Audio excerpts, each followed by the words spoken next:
Welcome back to Talk About It in English. There is one dangerous habit that can ruin your reputation on your very first day, and you probably do it because you are trying to be polite. Imagine this. It is 2 p.m. Your new boss stops by your desk. He speaks incredibly fast, something about a deadline, a PDF, and copying in Sarah. He finishes and asks, "Got it?" You feel panic. You did not understand. But you smile and say, "Yes." I did exactly this in my first job in London. I was too scared to ask him to slow down. I guessed what he wanted. I did it wrong, and I had to apologize the next day. It was humiliating. Today, we are fixing that. I am going to give you the Verification Toolkit, exact phrases to stop a fast speaker and check details without looking like a beginner. That moment, the one where the boss is staring at you and the silence feels heavy, is terrifying. In my story, my boss was a very nice guy named Dave. He spoke at 1,000,000 miles an hour. He came over to my desk on my second day and said, "James, can you whip up a draft for the client meeting and shoot it over to me by 3?" That is a lot of phrasal verbs and slang. Whip up, shoot it over. If you're nervous, your brain just freezes. Exactly. My brain heard, "James, draft meeting 3. I missed the part about whip up and shoot it over. I did not know if he wanted an email, a document, or a printed report, but Dave was already turning around to leave. He looked busy. I didn't want to be the slow new guy who cannot speak English, so when he looked back and raised his eyebrows, implying, "Is that okay?" I just nodded and said, "Yes, sure thing." And that is the trap. We call it the courtesy nod. You nod because you're courteous. You are polite. In many cultures and in many classrooms, we are taught to say yes to show we are listening. But in the workplace, yes is a contract. When you say yes, you are promising that you understand the task and you will deliver it. The problem is, 5 minutes later, the panic sets in. I sat there staring at my computer. I realized I had promised to do something, but I didn't know what it was. I spent 45 minutes stressing out, trying to ask other colleagues what Dave usually wants. I wasted almost an hour of company time because I was too scared to take 10 seconds to ask a question. That is the key insight we need to start with today. Saying, "I don't understand," feels dangerous in the moment. It feels like you are admitting failure. But saying yes when you do not understand is actually much more dangerous. If you ask for clarification, you look careful. If you deliver the wrong work, you look incompetent. We want you to look careful, professional, and thorough. We do not want you to look like you are guessing. So, Lily, let's talk about the first tool in the Verification Toolkit. How do we stop that courtesy nod reaction? The first tool is called the partial repeat. This is the perfect solution for when you understood some words but not the whole sentence. This is important because learners often think it's all or nothing. Either I understand everything or I understand nothing. So when they miss one detail, they say, "Sorry, I don't understand," or "Can you repeat that?"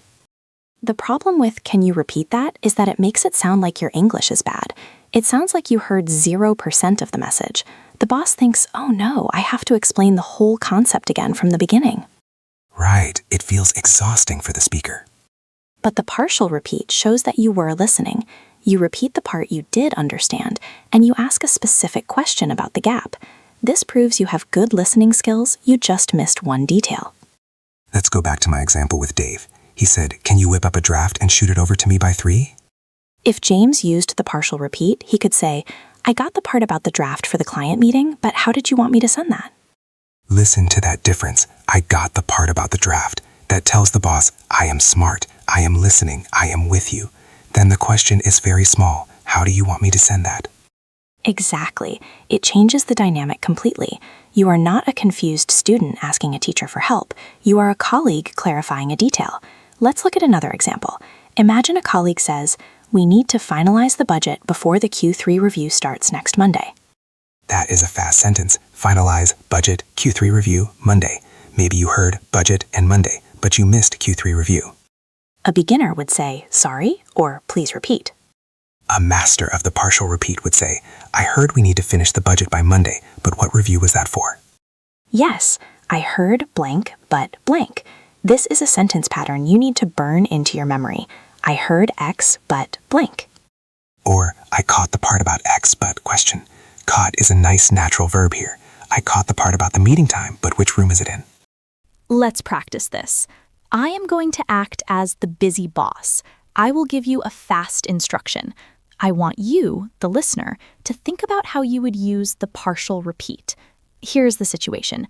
We are in the break room. I am pouring coffee and talking over my shoulder. Ready? Listen close. Hey, could you make sure the printer paper is restocked before the team arrives at 10? Okay, that was fast. Did you catch printer paper? Did you catch 10? Maybe you missed who is arriving. So instead of saying what, try saying, I got the part about the printer paper, but who is arriving at 10? Or, I heard we need paper by 10, but for which team? See how confident that sounds? You are taking control of the conversation. You are not letting the speed of the native speaker push you around. This leads us to the second problem, though. Sometimes, the problem isn't that we missed one word. The problem is that the person is speaking so fast, it sounds like one long noise. The machine gun speaker. We all know one. When someone speaks that fast, you cannot even do a partial repeat because you didn't catch anything to repeat. You just need them to slow down. But, and this is a big but, you cannot say, you speak too fast. No, never say that. You speak too fast sounds like an accusation. It sounds like you are criticizing them. Or it sounds like, my English is bad, please treat me like a child. So how do we get them to slow down without asking them to slow down? This is my favorite trick. It is called the note-taker hack. The note-taker hack is brilliant because it uses psychology, not grammar. Here is the secret. People love it when you write down what they say. It makes them feel important. It makes them feel like their words are valuable. And physically, it is impossible for someone to speak fast when they are watching another person write. If I see you holding a pen and writing in a notebook, I will naturally, automatically slow down to match your writing speed. So the next time a boss starts talking too fast, do not just sit there and nod. Reach for a pen and a notebook. If you do not have one, say this phrase. Could you hang on a second? I want to write this down so I don't miss anything. Let's break that down. Could you hang on a second? This is a polite, natural phrasal verb for wait. It is professional but friendly. Hang on a second. Not stop, not wait. Hang on a second. Then the reason. I want to write this down. This signals that you are conscientious. You care about the details. And the benefit, so I don't miss anything. You are doing this for them. You are doing this so the work is perfect. When you say this, the boss will stop. They will wait for you to find your pen. Then when you look up and say, okay, go ahead, they will speak at half the speed. They will say, so I need the report by 5. It is magic. I used this all the time after my disaster with Dave. Whenever Dave came to my desk, I immediately picked up a pen. I would say, Dave, hold on, let me grab my notepad. I want to make sure I get these details right. And did he get annoyed? Never. He actually told my manager, James is really organized. He always takes notes. He thought I was a great employee. He didn't know I was just doing it because I couldn't understand his fast accent. That is the beauty of the note-taker hack. It solves the listening problem, but it frames it as a professional strength. You are not bad at listening. You are good at documenting. Let's look at the language targets for this. You need a few variations so you don't say the exact same phrase every day. Variation 1. Do you mind if I take notes? I want to be precise. Precise. That is a power word. Bosses love the word precise. Variation 2. Slightly more casual. Let me just jot that down real quick. Jot down. J-O-T. It means to write quickly. Let me jot that down. It sounds very native. So, scenario, you are on the phone. The client is listing numbers. We need 50 units of Model X, 12 units of Model Y, and send it to the warehouse in Ohio. Panic mode. Too many numbers. Interrupt politely. So sorry to interrupt. Let me just grab a pen to jot these numbers down. I want to make sure the order is perfect. The client will wait. They will be happy you are taking it seriously, and then they will repeat the numbers slowly. You win. Before we move to the third tool, I want to take a moment to talk about confidence. Using these phrases, interrupting a boss, asking for clarification, requires a level of bravery. It is not just about vocabulary, it is about feeling like you have the right to speak. That is really what this channel is about.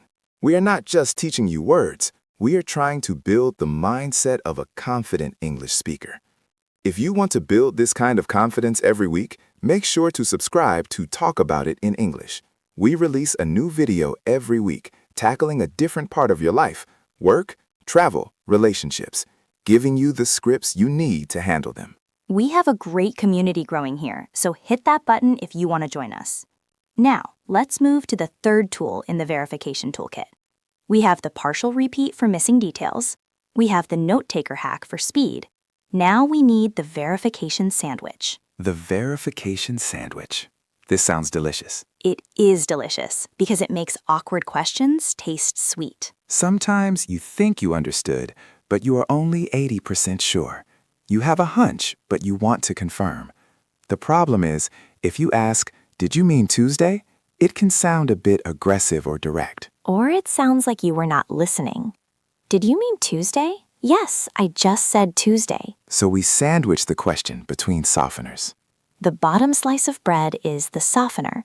The meat is the confirmation question. The top slice of bread is the result or future focus. Let's look at the softener. This is a phrase that warns the person you are about to check something. My favorite is, "just to make sure I'm on the right track." Oh, I love that one. Just to make sure I'm on the right track. It implies you are moving forward, you are working. You just need a small course correction. Another good one is, "just to double check." So imagine the boss says, "Get this to me before the end of the week." End of the week is vague. Does that mean Friday at 5 p.m.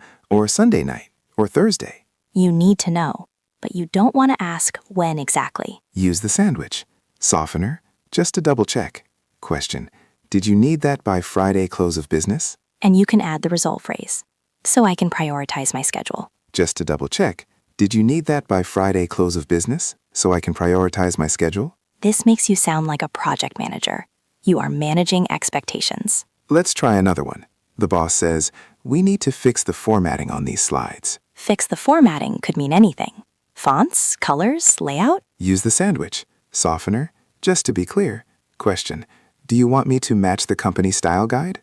Result, or keep this new layout. Just to be clear, do you want me to match the company style guide? The beauty of the verification sandwich is that it forces the other person to give you a yes or no. And getting a yes or no is the easiest listening task in the world. Exactly. If you ask an open question like, "How should I format it?" they might give you a 5-minute-long complicated answer that you don't understand. But if you ask a closed sandwich question, "Do you want the company style guide?" they will likely say, "Yes, exactly." Boom. Clarity. You know exactly what to do. You essentially force them to simplify their instruction into a binary choice. This is a survival strategy for A2 and B1 learners. Don't ask open questions if you are scared of the answer. Ask closed, verified questions using the sandwich. Let's review the 3 tools before we put them into a simulation. Tool 1, partial repeat. I got the part about X, but what about Y? Use this when you miss a detail. Tool 2, note-taker hack. Can you hang on? I want to write this down. Use this when they are too fast. Tool 3, verification sandwich. Just to double check, did you mean that X? Use this when instructions are vague. Now we are going to do a simulation. I am going to play the role of the boss from hell. The boss from hell? Yes, he is stressed, he speaks fast, and he mumbles. I am going to give you 3 different instructions. After each one, there will be a pause. I want you to speak out loud. Choose the right tool and say the phrase. Okay, everyone. Are you ready? Imagine you are sitting at your desk. James walks up to you holding a stack of papers. Hey, take these files, sort them by date, and put them in the archive room downstairs, code 4590. Which tool do you use? He gave a lot of instructions and a number. If I were you, I would use the note-taker hack. There was a code in there. You do not want to get the code wrong. Did you say, "Hang on a second, let me grab a pen. I want to write down that code so I don't forget it"? If you did, good job. Okay, next scenario. I am walking past your desk, drinking coffee. Don't forget, we have the team lunch today, so finish your calls by 11. He is walking away. You heard team lunch and finish calls, but maybe you missed the time. Use the partial repeat. I got the part about the team lunch, but what time did you say to finish the calls? Perfect. It stops him. He turns around and says, 11. Finish by 11. Now you know. Last scenario. I send you an email that just says, "Update the client list." That is it? Update the client list? That is so vague. Do I add new clients? Delete old ones? Change addresses? Use the verification sandwich. Just to be clear, do you want me to add the new leads from the conference or just check the current addresses? That is a pro-level response. You took a vague command and turned it into a specific question. And notice, all of these responses take courage. It is physically easier to just nod and say, okay.